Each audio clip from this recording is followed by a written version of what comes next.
It doesn't matter if it's your first time or your fifth, figuring out how to fit everything into 10 days can feel like a challenge. There's so much good food to try, so many incredible places to see, and somehow never enough time. Don't worry, I've put together a 10-day Japan itinerary that balances iconic landmarks with underrated finds. This plan has a bit of everything: immersive cultural experiences, standout meals, and places that give you a real feel for the country beyond the usual tourist checklist. If you love food, history, pop culture, or just exploring new corners of a city, there's something here for you. Let's jump right into looking into this 10-day itinerary. Day 1, you're going to be exploring Tsukiji Market, Asakusa, Ueno, and Akihabara.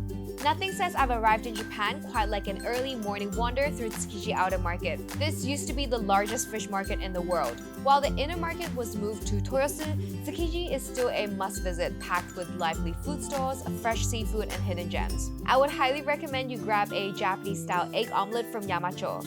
You can also try out the very delicious onigiri from Onigiri Marutoyo. If you need a caffeine fix, Yonemoto Coffee Shop, running since 1948, is a local favorite. These are just some of the choices that I recommend. The area is practically a foodie paradise, and it's not an exaggeration to say that every corner holds a delicious discovery. Before leaving Tsukiji, visit Tsukiji Honganji, a Buddhist temple with a rare blend of Indian, Chinese, and Tibetan architectural influence. Okay, next stop on the journey is Asakusa. A short journey away, Asakusa is a step back in time centered around the historical Sensoji Temple. For a really good introduction to the entire area, I recommend that you stop at Asakusa Cultural Tourist Information Center. It is located right across from Kaminarimon Gate, and this modern building offers a lot of helpful travel tips, maps, and also an observation deck on the top floor with a really beautiful view of Asakusa and Tokyo Skytree. It's a really good spot to get your bearings before diving into the district. Then head on over to Nakamise Shopping Street, which is lined with traditional stalls selling matcha sweets, handcrafted souvenirs, and classic street food. If you're interested in making this experience a little bit more immersive, you can also try on a kimono experience where you get to walk around and take pictures in the traditional kimono. After visiting the temple, you can stop by Sumida Park for a little bit of a walk, or you can also consider visiting Kababashi Street, which is a place where all the chefs find quality kitchenware. If you're a beer enthusiast, you can also check out Asahi Beer Hall. Next, head on over to Ueno, which is home to Ueno Park with a lot of museums, shrines, and natural beauties. If you visit during cherry blossom season in spring, this is one of Tokyo's most famous hanami spots. After checking out Ueno Park, I recommend you have a look at Ameyokocho Shopping Street because it's packed with market stalls selling everything from fresh seafood, streetwear, to souvenir. If you're feeling hungry, there are a lot of different restaurants for you to check out here as well. Then you end this day in Akihabara, which is Tokyo's ultimate hub for anime, gaming, and tech. You can easily take the train for one stop to get to Akihabara from Ueno, or it's about a 15-minute walk. You can find multi-floor stores like Mandarake with a lot of different rare manga, and also Super Potato, which is a heaven for retro gaming fans. If you're into anime and manga, I would recommend you check out our Otaku tour, which takes you through different hidden anime shops, different collectible places, and different cafes. You can find the details in the description box down below.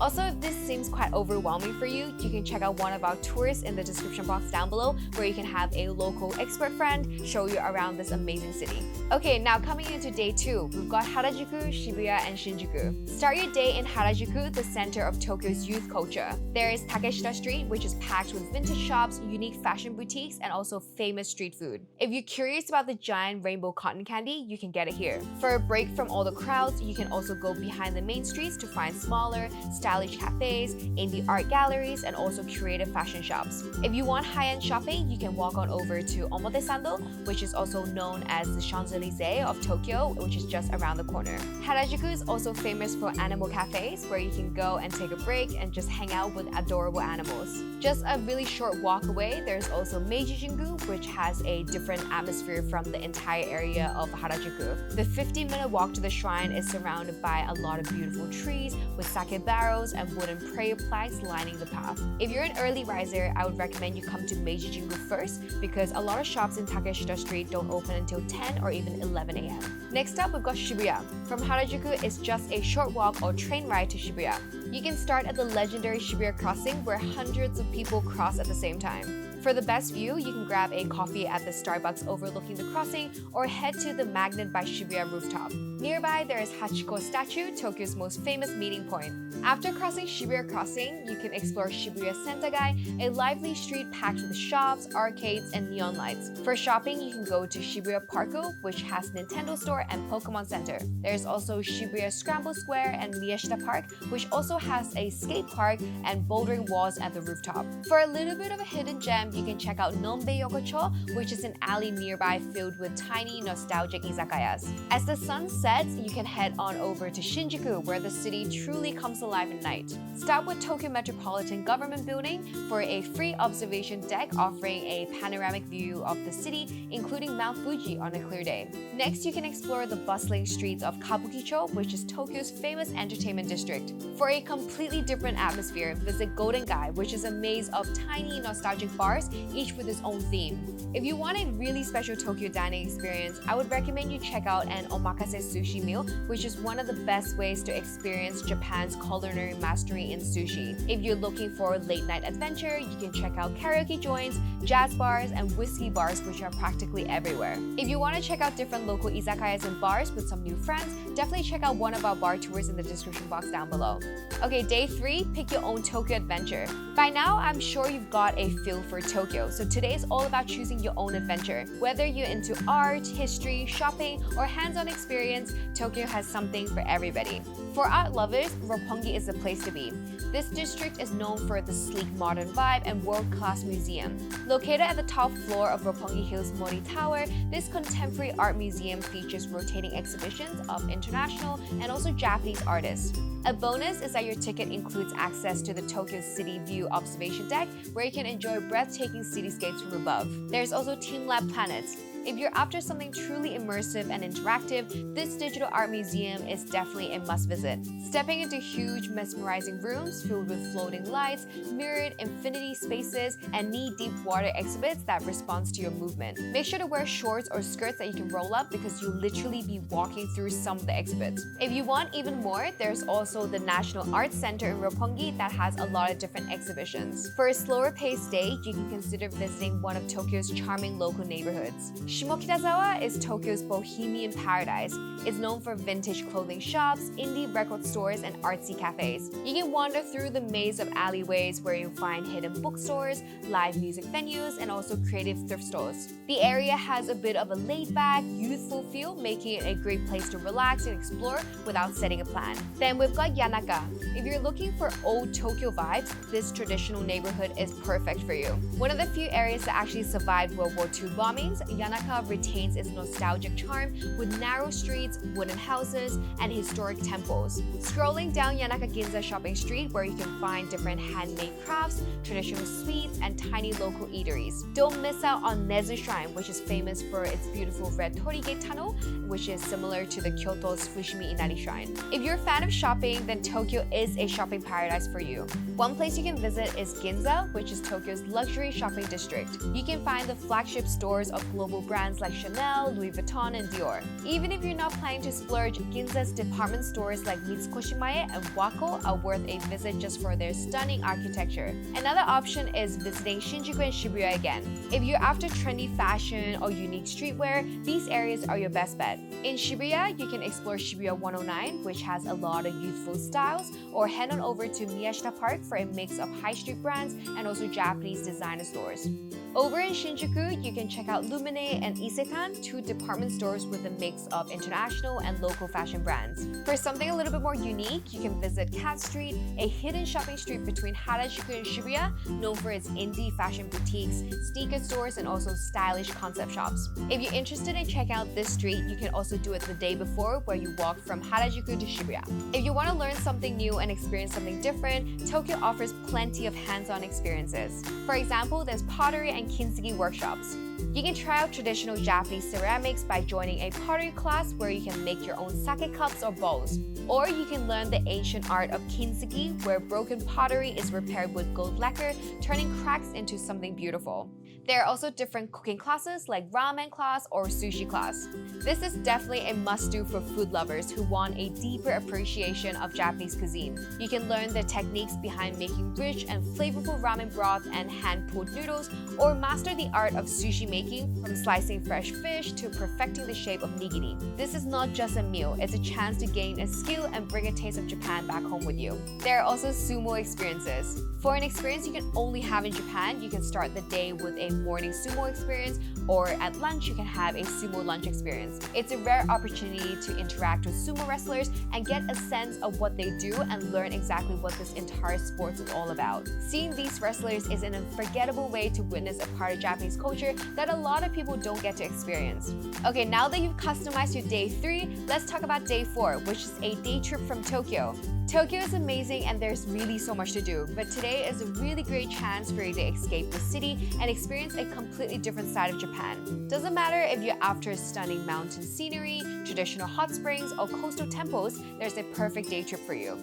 One option for you is Mount Fuji and Kawaguchiko. One of the best places to admire Mount Fuji and one of my favorite places in Japan is Lake Kawaguchi. There's so many gorgeous views all around the lake and so many activities that you can do in this area. If you're looking for the most iconic postcard view of Mount Fuji, you can come here to see the incredible sight with the 5-story red pagoda framing the mountain. For a more immersive experience, you can visit a sake brewery, which is a great way to learn about and taste Japan's most famous rice wine. We work with a local chef in the area where you can go to his home and make hoto noodles, which is a regional specialty in his own home. Here you can prepare thick, chewy noodles cooked in a rich miso-based soup filled with vegetables, which is a perfect meal for the cool mountain air. Another great place that you can visit is Hakone. If you're looking for a relaxing day with hot springs, scenic views, and unique culture experiences, then Hakone might be a perfect place for you.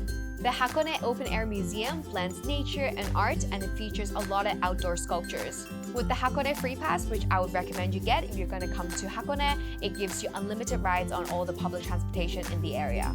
A ride on the Hakone ropeway leads you up to Owakudani, which is a volcanic valley with steaming hot springs. The smell of sulfur fills the air, and the region is famous for its kuro tamago, which are black eggs. These are boiled in the hot spring waters, and legend says that eating one will add 7 years to your life. You can also visit Hakone Shrine, which is known for its famous red torii gate standing in the water. There is also the pirate boat, which you can take across the lake to admire the scenery of the area, and on a clear day, you can even catch a view of Mount Fuji from here. If you're interested in a traditional Japanese experience, you can join a wooden coaster making experience here. During this hands-on activity, you choose from a variety of wooden colors and patterns, and you assemble it by using a traditional method. Hakone is one of Japan's top onsen destinations as well, so there are plenty of options for both public baths and private onsen experiences. A soak in a natural mineral-rich hot spring is a great way to unwind. So depending on what you're most interested in and depending on how much time you have, you can check out all of these options and see which ones you'd like to do. Another day trip that you can do from Tokyo is visiting Kamakura and Enoshima.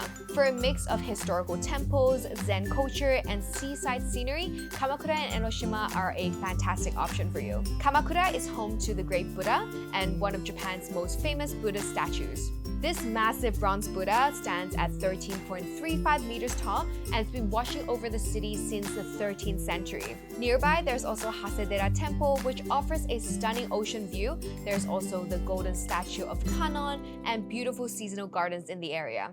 The Tsurugaoka Hachimangu Shrine, which is Kamakura's most famous and important Shinto shrine, is also a really beautiful landmark.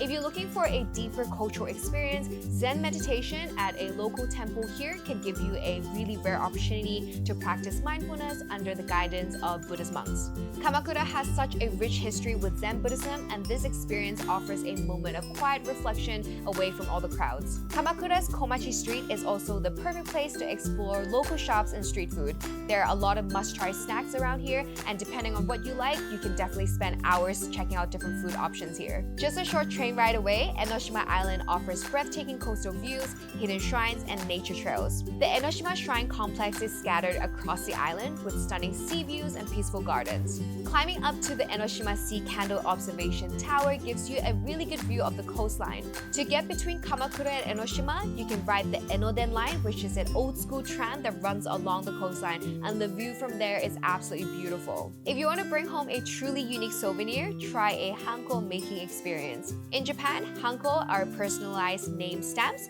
and they're traditionally used in places of signatures. Designing a custom stamp engraved with your own name in kanji, hiragana, or katakana is such a unique gift to bring home. Another great hands-on activity is the chopstick making experience. Using traditional woodworking techniques, you carve and customize your own high-quality Japanese chopsticks, choose different sizes, shapes, and also finishes. This is another amazing way to bring back a piece of Japanese craftsmanship home with you.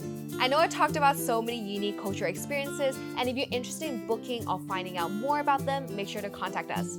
Okay, now we're talking about day 5, which is off to Kyoto's temples, tea houses, and old streets. It's time to say goodbye to Tokyo and hop on a Shinkansen, which is bullet train, to Kyoto. The ride itself is an experience on its own, so grab an ekiben, which is train bento, from the station and enjoy the journey. If it's a clear day, you might even catch a glimpse of Mount Fuji from your window.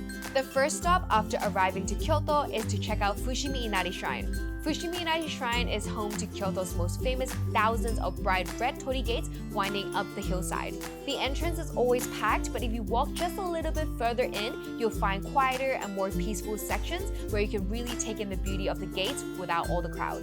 If you're feeling up for it, the hike to the very top takes about 1.5 hours one way, so that's 3 hours return. There are also little tea shops, little souvenir shops, and different stores where you can buy different things, so definitely give yourself enough time to explore this area.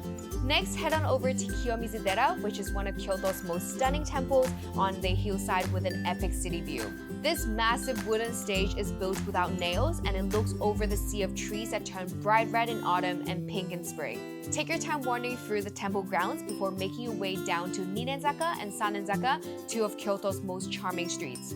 Lined with traditional wooden shops, tea houses, and matcha dessert spots, these streets are where you'll find Kyoto's best souvenirs. Just keep in mind that this area does get really crowded, especially during peak season. For something a little bit different, you can visit Yasaka Koishindo Temple, a small but colorful temple nearby. You can also take a walk through Maruyama Park, which is a favorite local spot known for its beautiful sceneries. Kyoto is famous for its sake thanks to its pure spring water and centuries-old brewing traditions. A sake tasting tour is a really good way to sample different varieties and learn about Kyoto's rich brewing culture. It's also a good way to cap off your first night in Japan's ancient capital. Start your morning at Arashiyama Bamboo Forest, which is one of Kyoto's most famous sites. Make sure to come early because that means fewer people and you can really take in the peaceful atmosphere. Nearby, there is Tenryuji, which is a UNESCO World Heritage Site and is worth visiting for its beautiful Zen gardens, which changes with the seasons. For a hidden gem, Okochi Sanso Garden offers winding paths, traditional tea houses, and also a really beautiful view of Kyoto mountains. If you want something more adventurous, Arashiyama Monkey Park is also a really good spot for you to see wild monkeys and enjoy the panoramic view of the city. The Toketsukyo Bridge is also another must-see spot along with the river nearby. Next, you can head on over to Kinkakuji, the Golden Pavilion, which is one of Kyoto's most iconic temples. Covered in gold leaf and reflecting really nicely at the surrounding pond, this Zen temple is really picture-perfect in every season. While you cannot enter the temple itself, the walking path around the gardens gives you a really beautiful view of the temple. Nearby, there is Kitano Tenmangu Shrine, which is a peaceful place to explore, especially if you're visiting around February or March when the plum blossoms are in full bloom. I do want to let you know that Kinkakuji and Kitano Tenmangu tends to be a little bit of a commute from the main areas of Kyoto, so if you're not that interested, or maybe if you're tired of shrines and temples at this point, then maybe you can consider skipping these places. Then you can end the day at Nishiki Market, which is known as Kyoto's Kitchen, where you can wander through rows of small shops, food stalls selling fresh seafood, Kyoto's local delicacies, and traditional snacks. This lively atmosphere is a really good place for you to explore and try out different Kyoto-style street food. There are also a lot of different shops for you to browse for souvenirs and check out different vendors. You can definitely consider doing a traditional tea ceremony here, which is a great way to experience Kyoto's refined culture. Guided by a tea master, you can learn the art of preparing and drinking matcha in a beautifully preserved tea house. This ritual has a lot of precise movements and it reflects Japan's deep appreciation for harmony and mindfulness. Another activity you can do here is step into Kyoto's warrior history with a samurai experience. You can learn the fundamentals of samurai sword techniques, wear traditional armor, and gain insight into the discipline and philosophy of the samurai way. It's a hands-on way to connect with Kyoto's rich past. After days of sightseeing, today is all about slowing down and experiencing a different side of Kyoto. Away from the crowds of Arashiyama and Fushimi-inari, Kyoto has a lot of hidden temples, a lot of quiet gardens, a lot of hands-on cultural experiences that let you immerse yourself in its unique charm. You can start the morning with a peaceful walk along the Philosopher's Path, which is a scenic stone walkway lined with cherry trees, really quiet shrines, and charming little cafes. This peaceful trail follows a canal and is named after Kyoto's philosopher who used to walk this path every day in deep thought. It's really magical, especially in spring when the cherry blossoms are in full bloom, or in autumn when all the leaves turn a vibrant shade of red and gold. At the southern end of the path, you'll find Nanzenji Temple, which is Kyoto's most impressive Zen temple. For an extra hidden gem, Konchi-in Temple, which is a sub-temple of Nanzenji, is one of Kyoto's most beautiful dry rock garden, and it's such a beautiful place for you to sit and just reflect. Kyoto is also known for its handcrafted wagasa, which are traditional Japanese umbrellas, so if you're interested, why not make a mini version for yourself? With a wagasa making experience, you'll be guided by skilled artisans where you can learn about the history and the craftsmanship behind these beautifully designed umbrellas while decorating one with your own personal touch. It's a really fun hands-on activity where you can get a great sense of the traditional Japanese culture. Kyoto is also famous for its geisha culture, and one of the most unforgettable experiences is having a dinner with a real geisha or maiko. This exclusive experience really offers a rare chance for you to look into Kyoto's traditional entertainment world, where you enjoy elegant performances of dance, music, and even conversation, all while dining on a carefully prepared Kyoto-style meal. This experience is about much more than just watching a performance. It's a chance to interact with a geisha, ask questions about their training, and learn about the traditions that they've upheld for centuries. It's one of the best ways to step into Kyoto's refined cultural world. There are so many traditional activities and cultural experiences that you can have in Kyoto, from tea ceremony, geisha experience, samurai experience, and so much more. So if you're interested, make sure to let us know and we can help you customize and choose the right one for you. Now let's talk about day 8, which is all about Nara and Osaka. Today is a mix of historical charm and vibrant city energy. Spend the day in Nara, home to free roaming deers and ancient temples, before heading to Osaka, which is Japan's street food capital, for a night out. Nara Park is famous for its hundreds of freely roaming deer, which are seen as sacred messengers of the gods in Shinto belief. You can buy special deer crackers to feed them, but be careful, they can get a little bit pushy. The deers have even learned to bow in exchange for food, making it a really fun and uniquely Japanese experience. At the heart of the park is Todaiji, which is one of Japan's most important Buddhist sites. Inside, you'll find the Great Buddha, which is housed within one of the world's largest wooden buildings. This entire temple complex is a UNESCO World Heritage Site. A short train ride from Nara brings you to Osaka, where the first stop is Osaka Castle. One of Japan's most iconic castles, it plays such a major role in the country's samurai history. This white and gold structure is surrounded by massive stone walls and beautiful garden. Inside the castle is a museum that showcases samurai armor, weapons, and the history of Osaka battles. The observation deck at the top also offers a 360-degree view of the city, making it quite worthwhile even if you're not a history buff. Once the sun sets, Dotonbori comes alive with its flashing neon signs, lively streets, and endless food stores.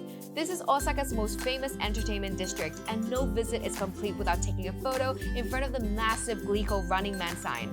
Osaka is known as Japan's kitchen, and Dotonbori is where you'll find some of its most famous street foods. When you're here, definitely try out takoyaki, which is crispy octopus balls covered in sauce and bonito flakes. You can also dig into okonomiyaki, which are savory Japanese pancakes filled with different items like cabbage, meat, and seafood.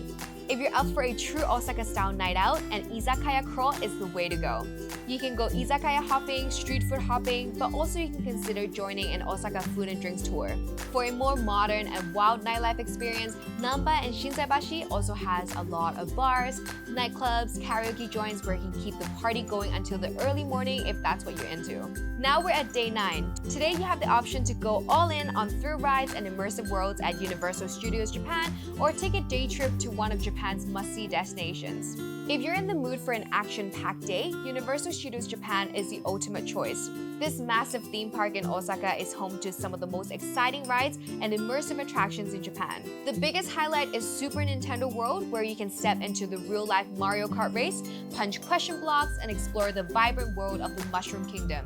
It's an absolute must for Nintendo fans with interactive games, character meet and greets, and hidden Easter eggs throughout the area. If you're not into Universal Studios or want to do a day trip instead, Himeji is a really good option for you. For a more cultural day trip, you can take a short train ride to Himeji Castle, which is known as Japan's most spectacular and well-preserved samurai castle.